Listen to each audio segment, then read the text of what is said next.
welcome to the Pastor G Show. Thank you so much for watching the show. My name is Lindani Gumede, and I hope that you are doing well. I hope that you're gonna enjoy this video. I don't know about you, it is summertime where we're at, but in Cape Town they're also like, spraying the vineyards, and so the sinusitis are having me.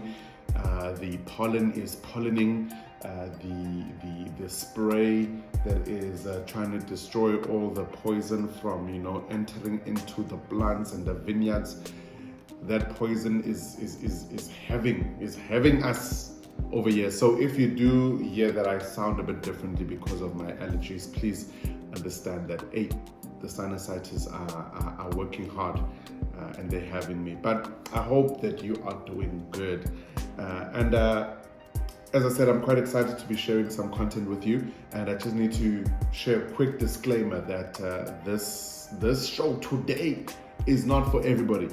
The show today is not for everybody. Number one, it is for those who are interested in the Bible and who translated the Bible into English, and just the history of that and the story of that. But also it is not for children, because towards the end there is some violence that I'm going to share as to what happened to this gentleman. So it's not for everybody.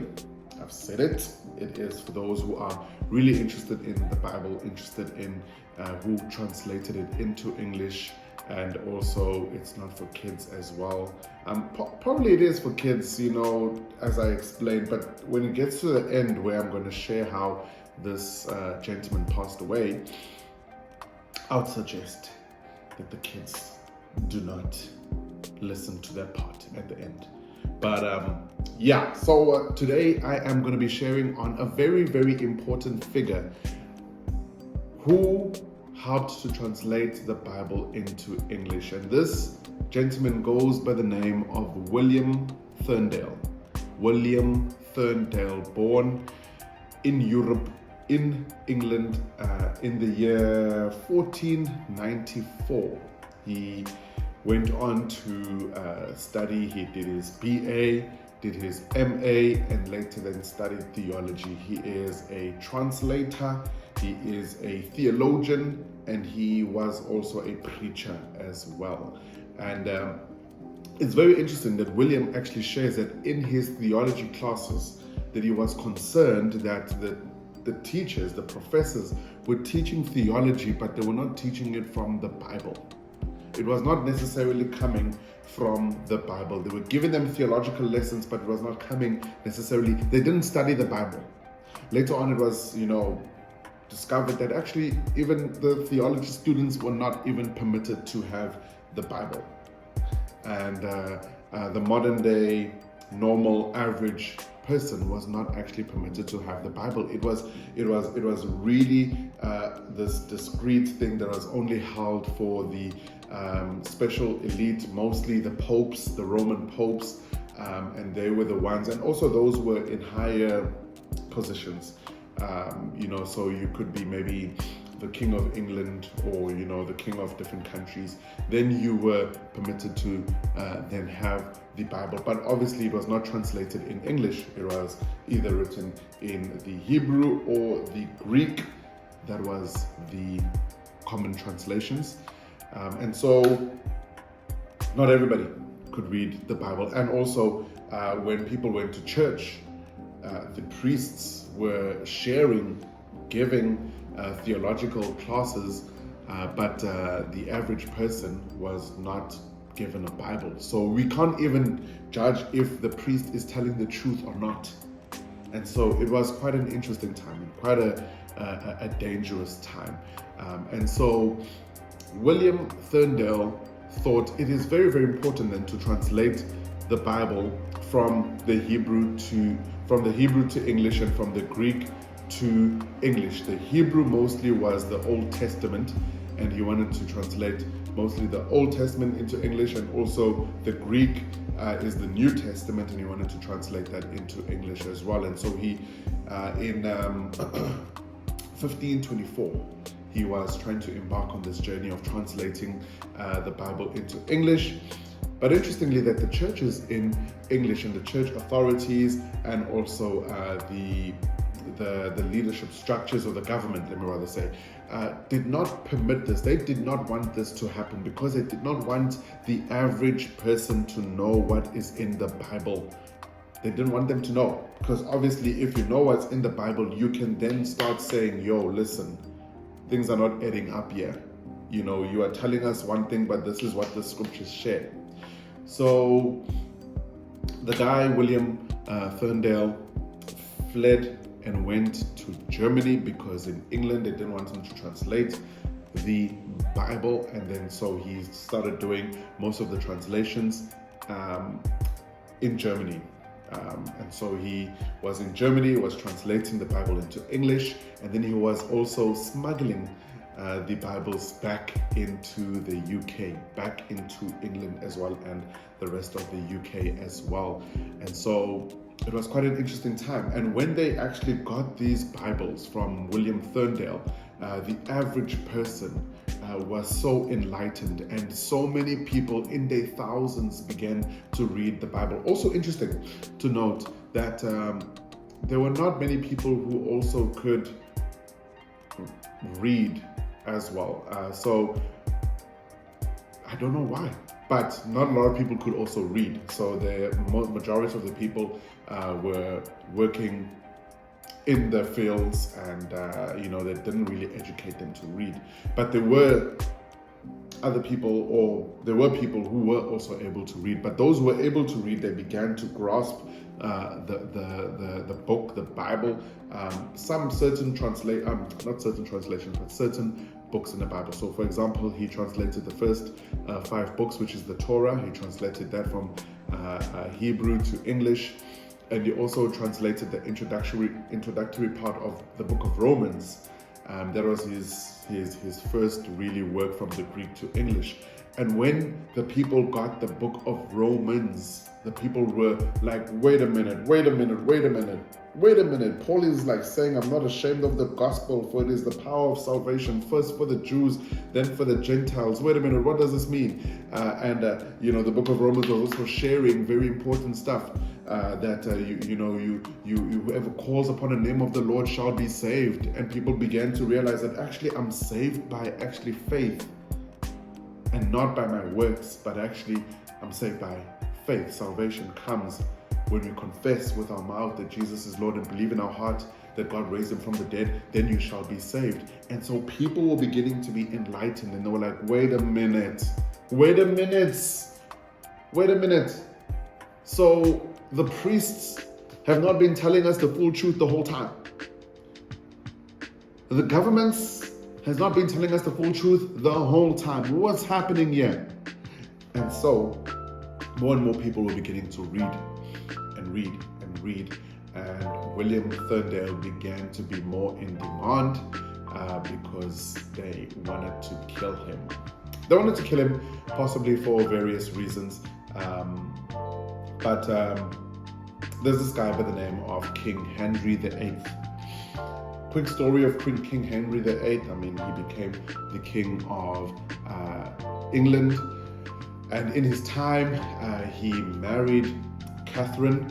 Catherine came from Spain, married Catherine. I believe that Catherine was the wife to his deceased brother, and so he married Catherine.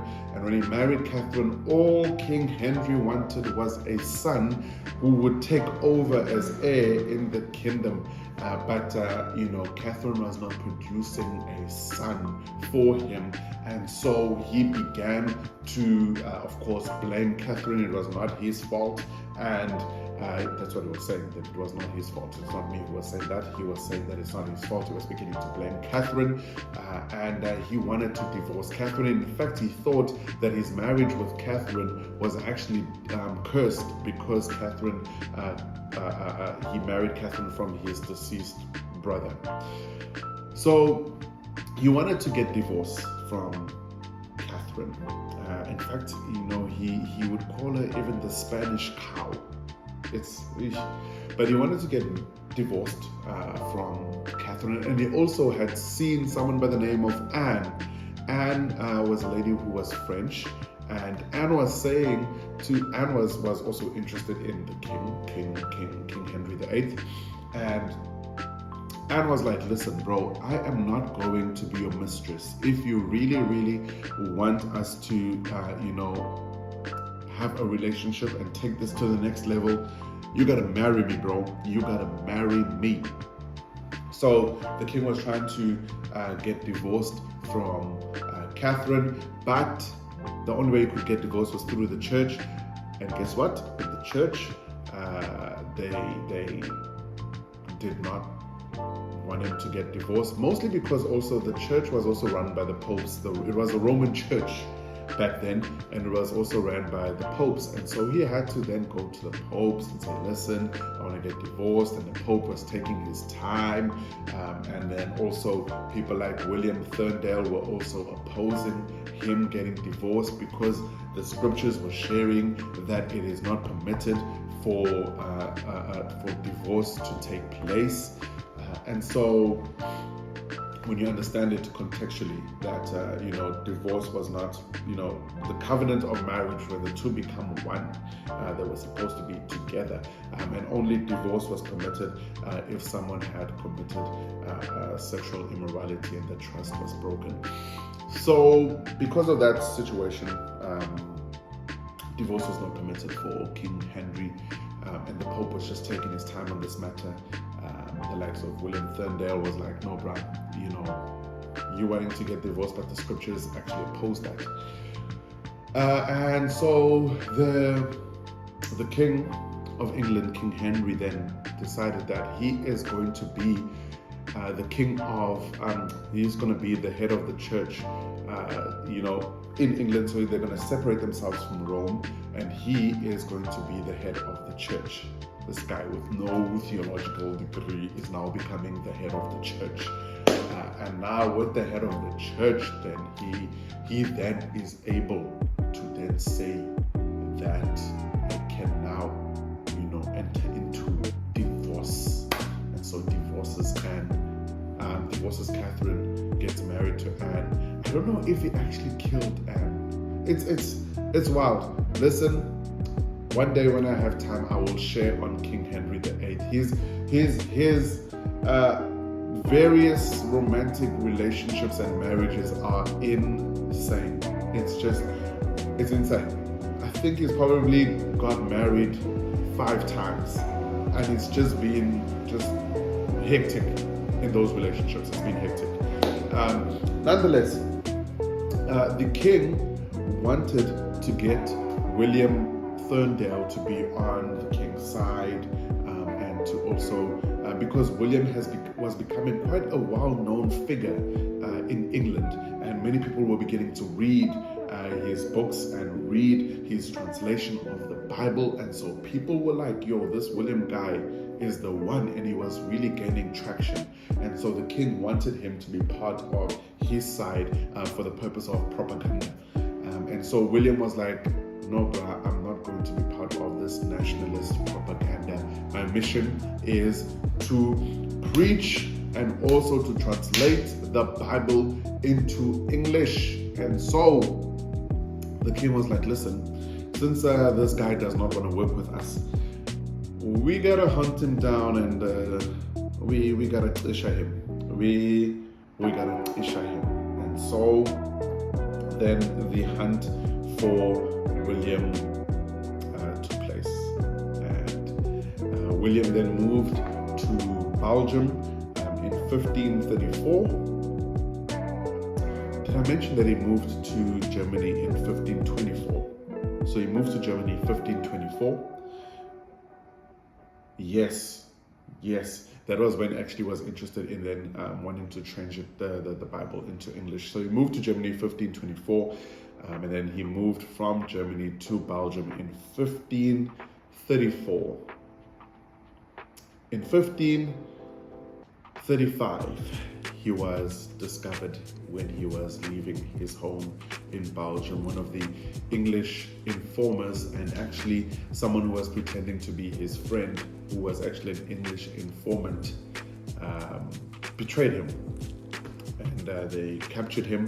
They threw him in prison. I think he was in prison for approximately, I don't know if it was almost a year, because in 1536 was when he was killed. He was charged with heresy. And so this is how it happened. Parents, I'm giving you an opportunity to now, tell the kids to go sleep, or tell the kids to close their ears, or to go play in their rooms or outside, because it was a bit brutal. It was a bit brutal. So what happened was that they had captured this guy, they threw him in prison, and they left him cold in the prison. He was not given the best treatment, let me say, in prison. Yeah, I mean, if you read the books of like Abu Steve Biko and Abu Mawini Mandela, you would know how Europeans would treat people in prison. It was they didn't give you warm blankets and the nicest clothes and the nicest food, and so they really treated him not so nice in prison, and majority of the time left cold and on a stone prison, so not given the best of care and charged with heresy, and then publicly they would then kill him publicly. So what they would do is that they thought that they'd have to call a crowd. They need to call the crowd in Belgium, because heresy was a serious thing. You don't go against the orthodox way of religion. So they wanted everybody to know that if you are going to try to be like a William, and you're going to try to break the rules and not conform to the orthodox rules of how things are done, this is how we are going to publicly punish you. And so they called people, everybody to come, all the people in the city to come, and they thought the king. It's actually not said that it was the King of England who had given these instructions, but most scholars presume, and so they had said that it is, they don't want to burn him alive. First, what they have to do is that the executor needs to strangle him to death first. And so they strangled him to death. And before he was about to die, he prays the prayer, God, please open the eyes of the King of England. And so after he said that, shortly he was strangled to death. And after he was strangled to death, his body was torched and he was set alight.